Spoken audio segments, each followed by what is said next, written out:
Good evening, everyone. I'm Rachel Kraft from NASA's Office of Communications. Welcome to tonight's briefing about the status of Orbital Science's third commercial resupply mission to the International Space Station.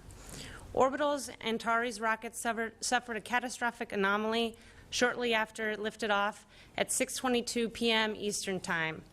Here to share more about today's events are, on the phone, Bill Gerstenmaier, Associate Administrator of NASA's Human Exploration and Operations Mission Directorate. Joining us here, Frank Culbertson, Executive Vice President and General Manager of Advanced Programs Group at Orbital Sciences. Bill Rebell, Director of NASA's Wallops Flight Facility. And also joining us by phone, Mike Staffredini, NASA's International Space Station Program Manager. So we'll have some opening remarks. We'll then take a few questions. We'll start with a couple folks here in the room, and then I know we have many on the phone as well. For those dialed in, when it's your turn to ask a question, please limit it to one and press *1 on your phone to ask a question. And we'll go ahead and start with Bill Gerstenmaier. Thank you, Rachel. Again, I would just reiterate that launch is a really tough business. And when we look at all these events that occur flawlessly and go well, we need to recognize just how difficult and demanding this business really is. And tonight's events really show the difficulty that it takes for us to do this task of delivering cargo to the space station. Orbital will lead the investigation along with the FAA, and NASA will be a participant in the investigation. I think we're disappointed in this activity, but we have confidence in Orbital to understand the problem and to get back flying when they're ready to go fly. In terms of space station, we're in good shape from a consumables supply standpoint on space station.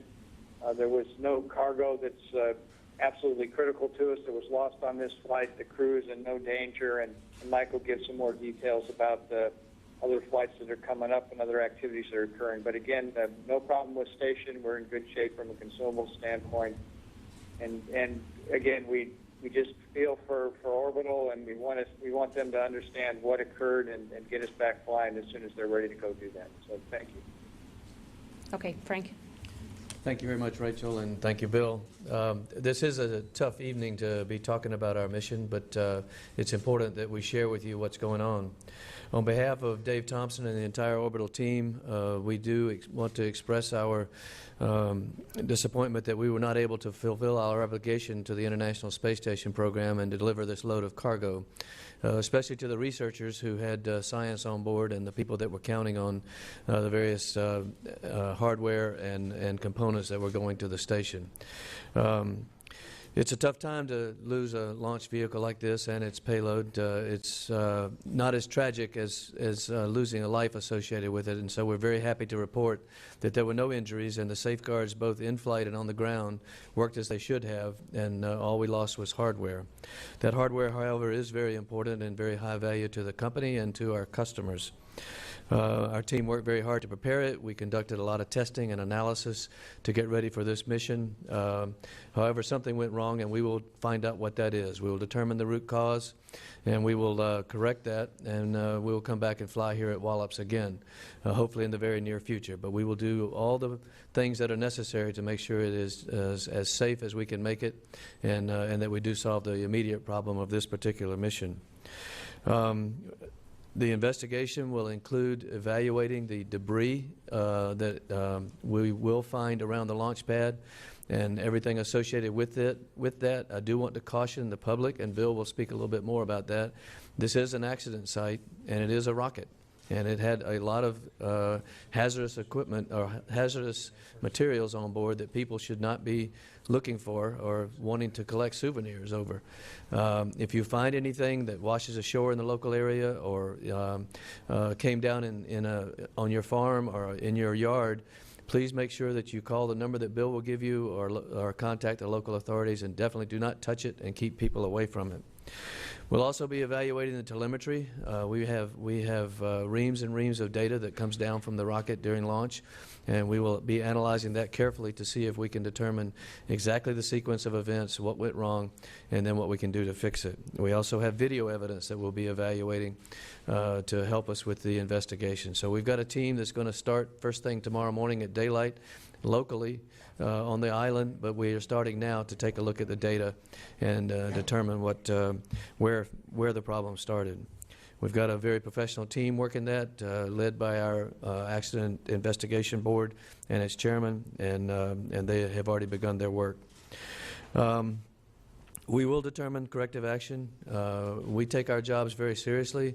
Orbital, as most companies that are involved in this sometimes high risk but always high energy business, had to be prepared for things not going exactly as planned. And we will look very carefully at what might have happened here. And we will come back to Wallops, as I said. We will fly again as soon as we can safely, with confidence, and as soon as we can start delivering cargo to the space station again. I'll be happy to take some questions when this is over, but before I finish my remarks, I'd like to also express my thanks to the NASA, Mars, and all the local folks in the area who have been helping us deal with this situation and move forward. We had a tremendous team working the launch, coming from the government and from the state of Virginia and from our own team, and they worked very hard to get to this point. It's a big disappointment to not be able to successfully deliver that cargo, but as I said, we will do that in the future. Thank you very much. Bill? Thank you. So from a Wallops perspective, we worked diligently, certainly with local authorities and with the partners, to basically make sure from a safety standpoint the areas were clear before, during, and then certainly after the launch. We obviously had set up hazard areas as we would normally do for an event like this. And so all that was in effect, and as I just mentioned, all those areas were clear. Frank had also indicated, at least at this point, we have no reports of any injuries, which is always very good news. Our preliminary reports show that damage was contained to kind of the south end of Wallops Island in particular, in that predetermined hazard area. So that's predominantly where many of the pieces came down, but as Frank suggested, you know, there is a fair amount of scatter, and certainly as it hits the water, it'll likely float into other areas. Emergency responders have been on the scene since the event, and they're still have it locked down tonight. As Frank mentioned, we'll hit the area hard at daybreak and start collecting and cataloging the data. You know, we plan for the possibility of a failed launch attempt. Obviously, we hope that that does not occur, but as has been mentioned, that happens from time to time. And our job, first and foremost, is to guarantee public safety. Orbital-led team will take over the investigation of the explosion and pick up more and release more information as it becomes available. And as Frank said, as a result, there may be a possibility of debris washing up onto some of the beaches, into some of the areas surrounding the island.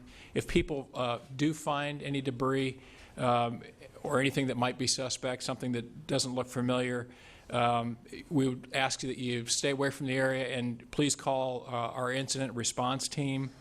And the number is 757-824-1295. And so again, our incident response team, their phone number is 757-824-1295, and we'll get that out more widely, certainly afterwards. But I just want to say thank you in advance for working with us as we kind of pick up the remains from this scene. Thank you. Okay, Mike. Of course, we are very disappointed with the events of this evening. The Cygnus spacecraft is a significant part of the logistics capability that supports ISS and makes us the success that we have been to date. But we have every confidence in the Orbital team and their ability to get to root cause, resolve the issues, and get back to flying to ISS. As a program, of course, we manage the station to protect for just such an event should it occur. So therefore, we keep logistics on board the ISS that protect us for about 4 to 6 months in the event that other logistics vehicles can't make it to ISS. So in fact, our logistics on board today, if no other spacecraft showed up, takes us well into next year. And so from a consumable standpoint, as Mr. Gerstenmaier talked about earlier, we're in good shape. In addition to that, tomorrow morning at 2:09 p.m. Central Daylight Time, I pause because I think that's going to be Central Standard Time. But anyway, the Progress vehicle will launch out of Baikonur and be on its way to ISS. SpaceX, of course, also has a flight. They have the range for December 9th. Given the logistics on board and these spacecraft, we will continue to do the research work we have to do on board. Of course, we did lose hardware with this flight. We lost quite a bit of research hardware, which we'll work to with the different providers to recover and get them opportunities back to space station. In addition to that, we lost some spares that we'll have to, of course, replace, and we'll do that over time. But the station's in great shape. The crew's in good shape. We've got plenty of work for them to do on orbit and plenty of supplies on orbit to keep them going for quite some time. So while this event is very unfortunate, we will support the Orbital team as they work through their anomaly and continue to operate station well into the next several months while we wait for Orbital to return to flight. Thank you. Okay, thanks, Mike. Thanks to all of you. We'll take some questions here in the room first, and then we'll get to the questions on the phone. If you would please limit your question to one each, and please also state your name, affiliation, and to whom you're addressing your question. Let's start here with Ken Kramer. Hi, Ken Kramer, Universe Today and America Space for Frank. Can you tell us anything specific? Do you know anything specific indications of what happened with this rocket? Did the engines fail? And when it happened, did the second stage break up? Kind of give us a sequence of what you know so far. Thanks. What we know so far is pretty much what everybody saw on the video. The ascent stopped. There was some, let's say, disassembly of the first stage, it looked like, and then it fell to Earth.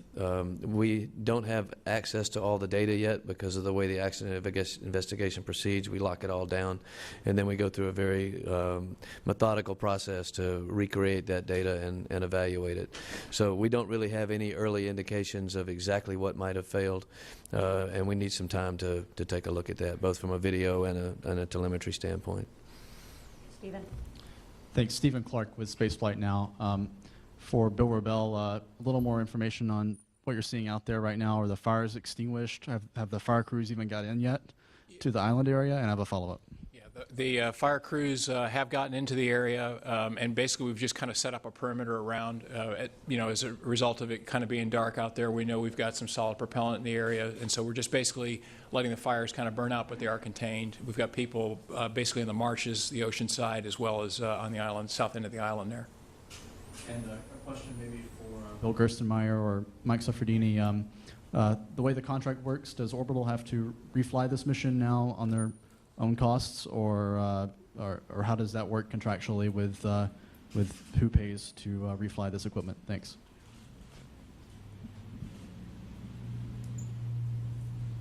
So I'll answer that question. The contract is set up so that we have a compensation in the case that we don't make it all the way to orbit, and we'll work with Orbital to get the hardware that didn't make it to this flight onto ISS at some time in the future. But the contract does allow for these sorts of events, and it does provide for an ability to eventually get the hardware to orbit. Okay, we'll do one more here in the room, and then we'll go to the phones. Robert Perlman with CollectSpace.com for Frank. Just to clarify, was there a range safety call on this?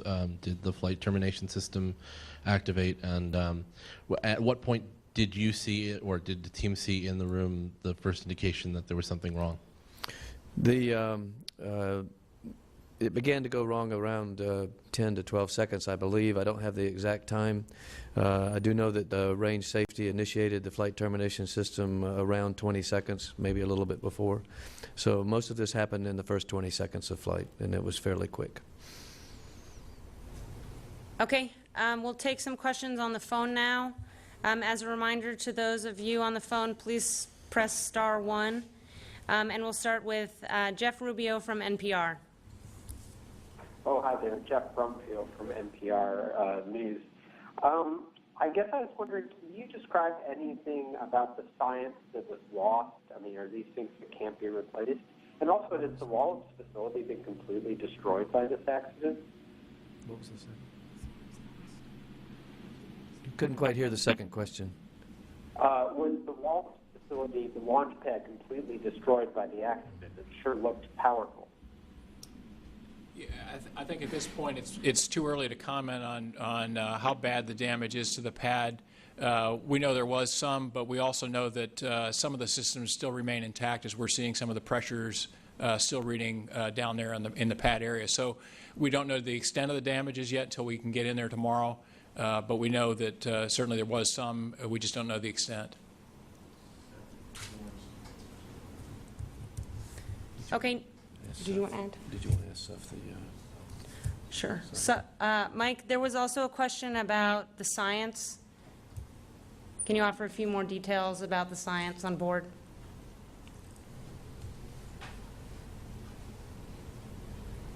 Passive that we're taking to orbit as a backup, but all of these things can be replaced and will be over time. Next on the phone, I believe we have the Associated Press. Yes, this is Seth Bornstein at the AP. Thank you for doing this. I guess for Frank, I know it's very early for...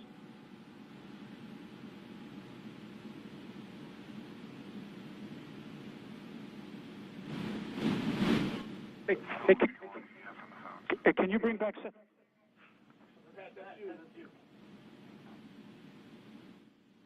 Room.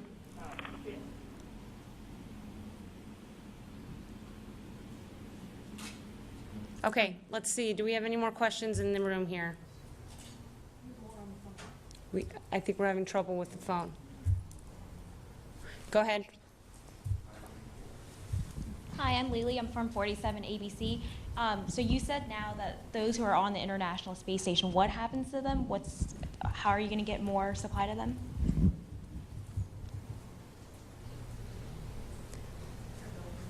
Let's see, Rachel, I guess I should handle that one. Tomorrow morning, well, first of all, we have plenty of supplies on board space station. So the crew has all the food, water, and other consumables necessary to support them well into next year. I think if no other vehicle showed up, we can go all the way to about the March time frame. So we have quite a bit of supplies already on orbit. In addition to that, we have a number of other logistics vehicles that support the station. Tomorrow morning, there will be a progress launch out of Baikonur to ISS, so it'll arrive to ISS about 8 in the morning. And then about a little over a month later, the SpaceX vehicle has its next flight to ISS. They're currently on the range for the 9th of December. We'll probably rearrange its manifest a little bit to make up for some of the items that perhaps we want to exchange for items that were lost today. But I don't expect that to be dramatic just based on the manifest that was already planned for that. So we have other logistics capability to ISS, which of course is a strength of the program to have multiple dissimilar systems that can provide supplies to ISS. So we have plenty of capability to continue to support the crew on board. Okay, next on the phone we have Irene Klotz from Reuters. Hi, thanks very much. I have two questions for Frank. The first is I missed what you were saying about whether range safety actually triggered the breaking apart of the rocket, or did it start to break apart and then the signal was given?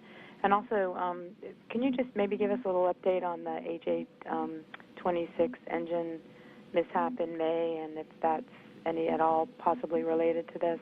Thanks. Irene, the sequence of events was that we observed the failure both in telemetry and visually. Shortly after that, my understanding is that the range safety officer sent the destruct command, but I don't know the exact timing, but I do believe they sent it before it hit the ground. And as far as the AJ-26, we need to go through this investigation and be very thorough before we determine whether that's a factor in this or not, and if it is, whether there's any relationship to any of our other experiences with the engine. Okay, next on the phone we have Frank Mooring from Aviation Week. Thank you. Frank Culbertson, could you please tell me if you have any reports of damage to the vehicle processing facility and also the status of the vehicle, or I think more than one vehicle that's inside being processed? Thank you. Frank, all the damage seemed to be confined to the pad area, but we don't know the extent of that yet. The folks from Mars and NASA will be, along with us, will be out there tomorrow morning to take a look at that. Right now, it appears that most of the tankage, as Bill mentioned, is still holding pressure, and that's some of the critical components. As far as we know, there was no impact to any of the other processing facilities, either on the island or in the vicinity. And Bill, I don't know if you want to say anything further about that. Yeah, no, I hadn't heard anything, and I think right now we've just kind of locked down the area until we can get some of the debris fields marked out, and then we'll go in the morning. Yeah. The horizontal integration facility is actually outside the danger area that we close off for the launch itself, so it's unlikely that it was exposed to anything. Okay, next on the phone we have KHOU TV. Can you just describe for me what comes next? What are the next steps as far as investigation goes and trying to determine when that facility might be able to be used again? I'll do what I can. We at Orbital are in charge of the investigation, but we are being supported very well by NASA, Mars, and the FAA, and they've offered every assistance to us as we go forward with this investigation. It's kind of a three-pronged initial approach. One is to get out to the accident site, to the launch pad, and tag, locate, and eventually investigate as much of the hardware and debris that we can recover to see if it has any linkage at all to the cause of the accident, and also to learn from it. We also need to evaluate all the telemetry, and we had many channels of telemetry coming down from the vehicle, both internally and externally, being tracked, etc. And so we have to evaluate all of that, and that will take some processing, post-processing, and some very sophisticated evaluation of what we learned from that.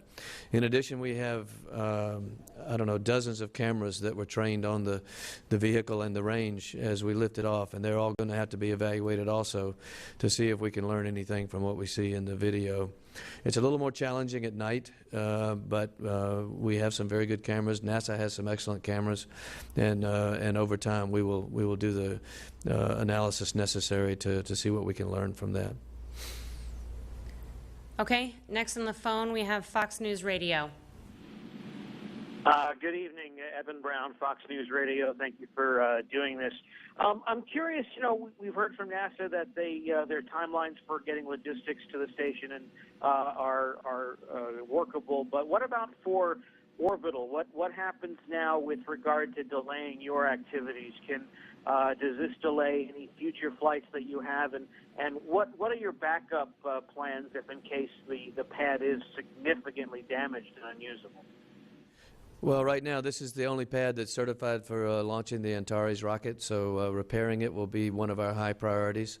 We'll work very closely with the state of Virginia and with NASA to make sure that that is done as quickly and safely as possible.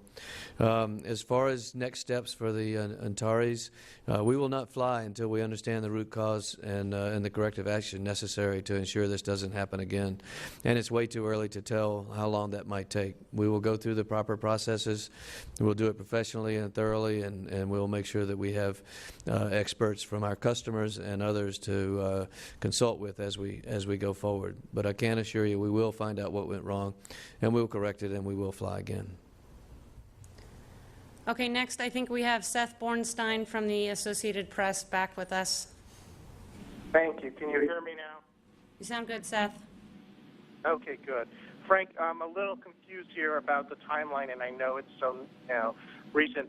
I thought you said 6 seconds afterwards the explosion happened, and then you talked about 12 to 20 seconds afterwards.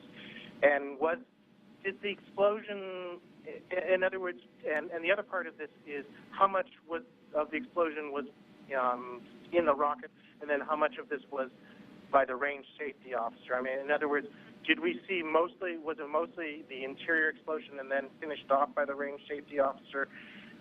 What time did the anomaly start, and at what time did the range safety officer push the destruct button? And finally, for Gerst, how confident are you in terms of the rocket engines out there for uncrewed rockets? There seems to be an issue that's surfacing every now and then about rocket engine availability and sometimes reliability. Seth, that was a fairly complex question, and I know you would like to have all of those specific answers, such as timing and what percentage of the damage was caused by what.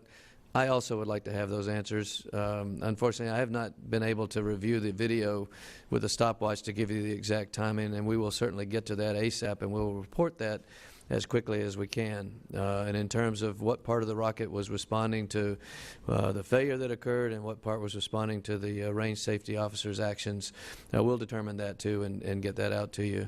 I should say that we will be giving periodic updates as we go through the investigation, as we learn new information, and as we validate it and make sure that we're putting out accurate information. We'll give you updates as necessary, either via press releases or via conferences such as this. But we will definitely keep the public informed of what we're learning and what our actions are going forward. And Seth, this is Bill Gerstenmaier.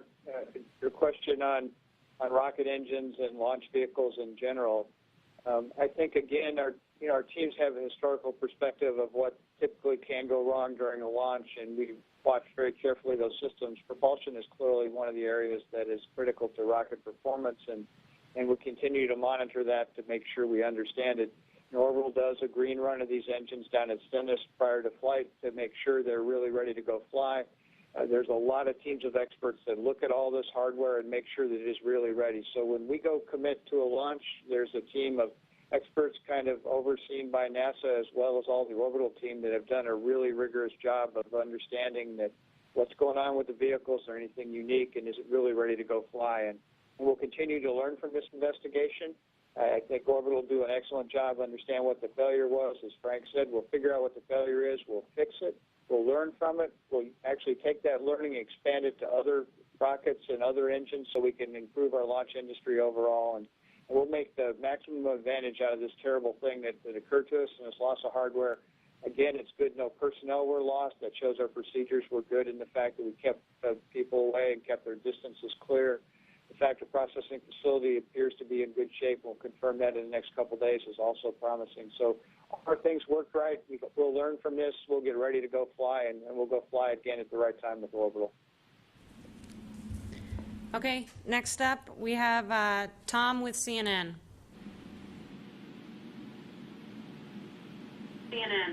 Thank you. My question was answered. You can move on. Thank you. Okay.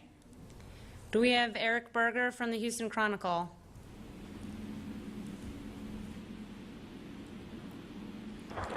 Okay. Alan Boyle with an MSNBC. Questions for Aberdeen. One, whether there was any reaction from the space station crew about what happened, and two, whether there's anything that would have to be shifted around on the manifest for the SpaceX cargo flight, because you need to get something up sooner rather than later, for example. We did inform the crew immediately after it occurred. They actually, we had a feed up to them, so they were also witness to it. They were disappointed and knows that the team is going to work through the anomaly and get back to flight soon. Of course, they are well aware that they have plenty of resources on orbit to get along for some time, and the vehicles that are coming up here in the near term. So I'm certain they were disappointed, but as true professionals, they continued on with their task at hand. And your next question was? Sorry, I've forgotten.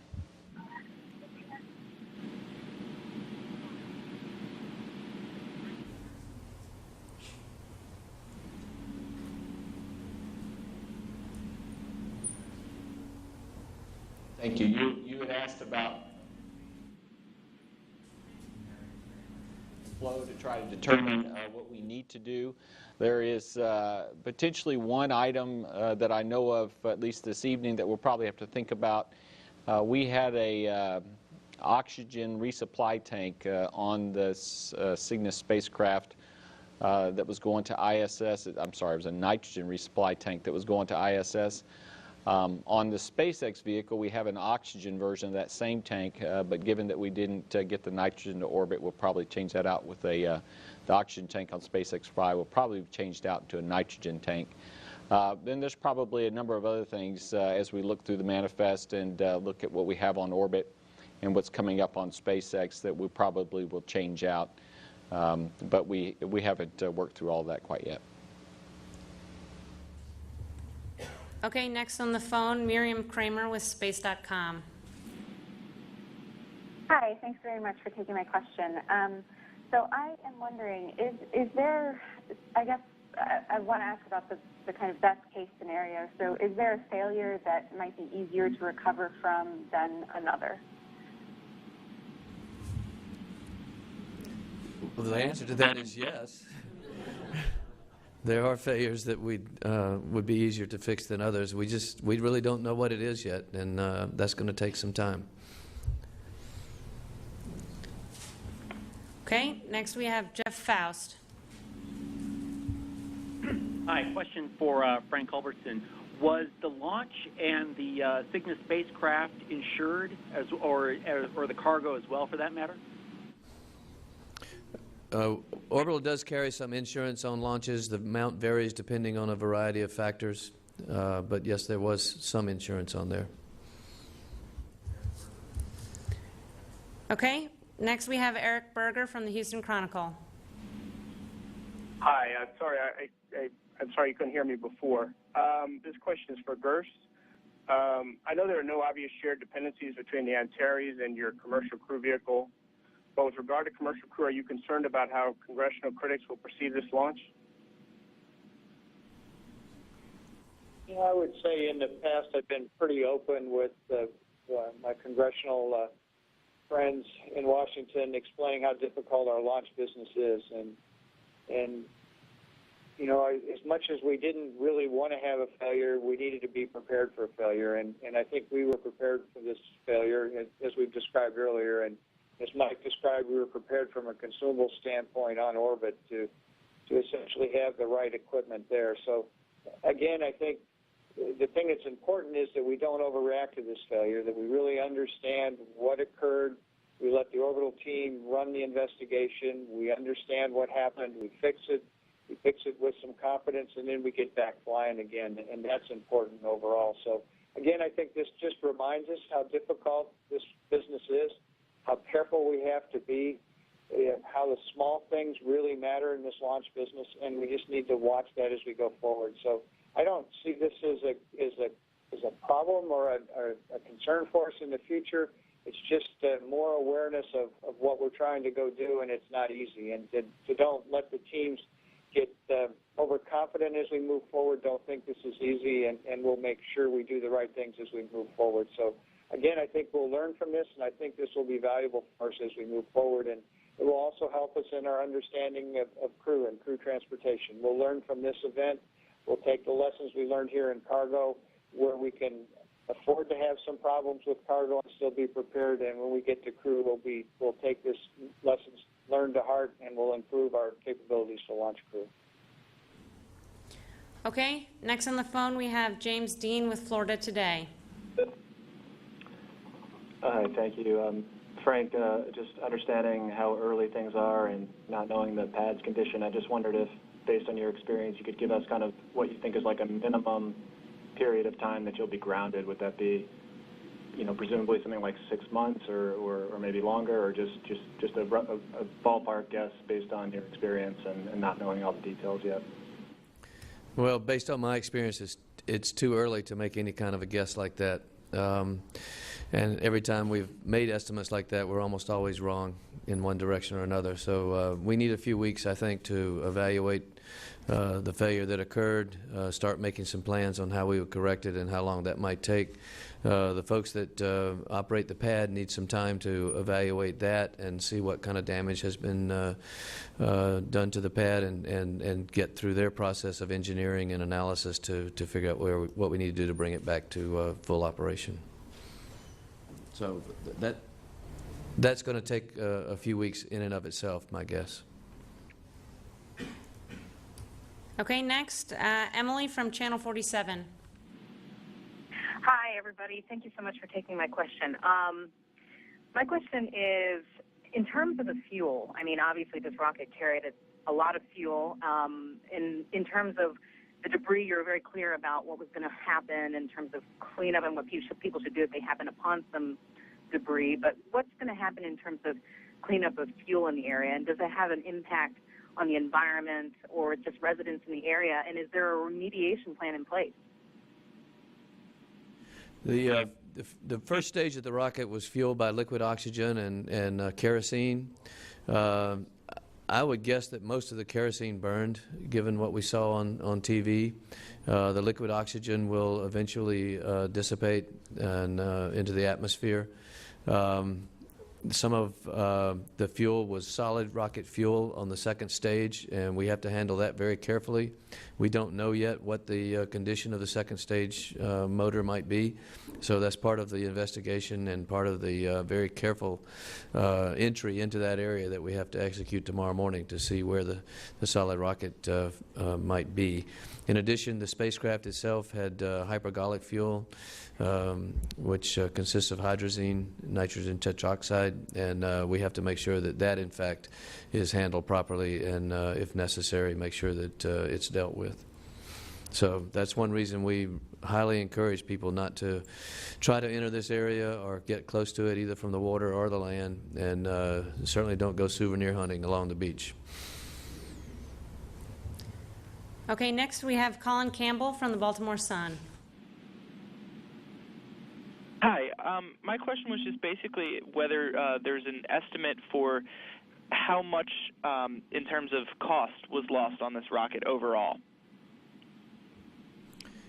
Well, the full cost of the rocket and the spacecraft itself is over $200 million. We don't know the full cost of this particular impact and the effect on the ground systems yet, so it'll take some time to evaluate that. Okay, we'll take a couple more here in the room, and then we'll conclude. Let's go here in the front. Hi, Doug Money, TMCnet. This is to Bill Rebell. How large is the danger zone or keep out zone from pad 0A? Number one, and number two, I assume that currently that part of the island is basically under isolation until tomorrow morning. No firefighters have been out there or anything like that. You're just letting everything burn. Yeah, you're correct on that. Is that right now we've just got people that are basically securing the perimeter basically on the land side, and then also on the marsh side and on the water side. The initial area that we set up is an 8,500 foot perimeter. However, that changes drastically as we go downrange during flight. I don't know if you've ever seen any of the contours, but at some point we've got some 1,400 square miles of area that we're have people stay out of. So it changes, and this was fairly early in the flight, so it's bigger than the 8,500 feet, but but it's certainly not the 1,400 square miles. Okay, and we'll take a final question here in the room. Let's go in the back. My name is Rebecca Moore. I'm with NASA Social. First, I'd like to say thank you from all of us, especially who were here, to your remarkable team who kept those of us in the vicinity safe. We are truly grateful for that. However, my question is, I'm getting messages coming in from Twitter, and many people are wanting to know why it is that Orbital decided to go with an engine design that was perhaps a little bit older. I know that you don't know the reason exactly right now as to what the failures were, but they are asking a lot of questions as to what led up to that decision for that kind of engine design. You're right. We don't know whether the engine was involved in this or not, and that's something we'll try to determine as quickly as possible. The history of this engine has been well documented in both our proposals to NASA for carrying cargo as well as in the general media. Basically, this was an engine that was designed to carry cosmonauts to the moon. A number of them were bought by Aerojet several years ago to be refurbished and Americanized and provided to American industry. It's an extensively tested engine. It is very robust and rugged, and it goes through extensive testing by a team at Stennis Space Center before it's ever installed on the rocket and used as the power plant. So these engines were taken through the normal testing, acceptance testing, and pressure testing, etc., both at Stennis and here at Wallops prior to the launch. So we didn't see any anomalies or anything that would indicate that there were problems with the engine. The engine was available to us. It was quite proven in testing in Russia. And when you look at it, there are not very many other options around the world in terms of using power plants of this size, and certainly not in this country, unfortunately. Okay, well, I'd like to thank everyone for joining us this evening. As appropriate, Orbital and NASA will be providing updates on our websites and on social media. And again, for those in the local area, you can report any debris to the incident response team. That number is 757-824-1295. And for more information, you can visit NASA at www.nasa.gov.